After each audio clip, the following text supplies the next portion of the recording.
Today is the day the banks, big banks, get the first round of their CCAR stress test results. Over the next week, they're going to be releasing the results, including next Thursday, when they actually tell us how much money the banks can return to shareholders. We want to have join us now on the desk, Sonali Basak, who from Bloomberg Investment Banking reporter. So, Sonali, a big day today, even a bigger one next Thursday. What are we expecting? We're expecting everyone to be boosting their payouts next week, really. We're expecting a lot of people with passing grades. Last year, remember, Morgan Stanley and Goldman Sachs had fallen a little bit below the capital requirements. However, they still passed. It was a technicality, really, because of the tax code.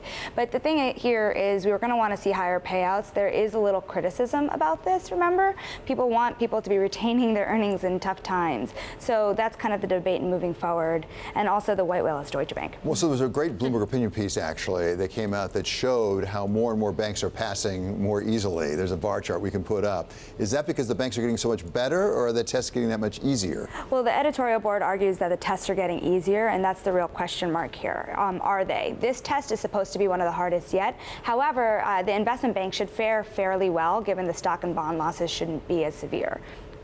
And this shows sort of the net pre-tax losses as a percentage of assets. So basically, how they pass the test. You can see just how much that's changed just in the last 5 years.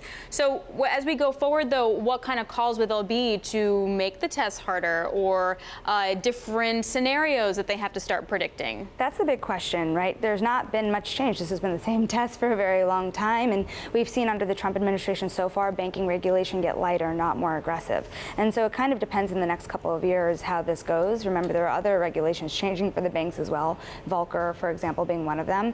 And so the stress tests in themselves, we'll see how much real change there will be, because really there's just been scenarios changing. So Mike, the Trump administration come in saying we want to reduce the regulation of the banks. We've been too tight, and they seem to be succeeding in doing that. The question is, at what point is it too loose? I'll put up a chart that illustrates something Sonali was talking about, which is basically the blue line being unemployment. You can see the yellow line being the 10-year yield. Some people are saying it's indicating less growth, and so we actually should be having more reserves and being more cautious instead of loosening right now. Well, it's an ongoing debate it's been actually going on for years about what do you need in terms of equity capital? How much do you need? How much is safe? And if you don't have enough, how much of that is offset by regulation?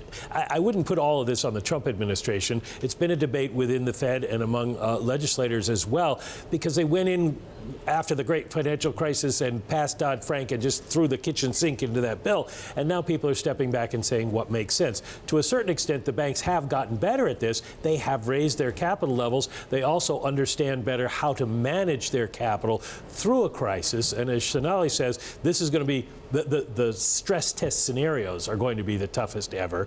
So they do still have some hurdles to pass. The question is, how much is too much, and the various different kinds of regulations. Do we need all of them? Do you need a supplemental leverage ratio at the same time that you have a liquidity capital ratio? And how do they need to be calibrated? So those debates are going to be going on, whether or not it's the Trump administration or not, as they work to figure this out. I think the bottom line is you get some people who say, make them have a 25% equity capital ratio, right, and dump all the rest of the regulations and we'll be fine. But that's what some people do say, exactly right, because we can't anticipate where the problem is going to be.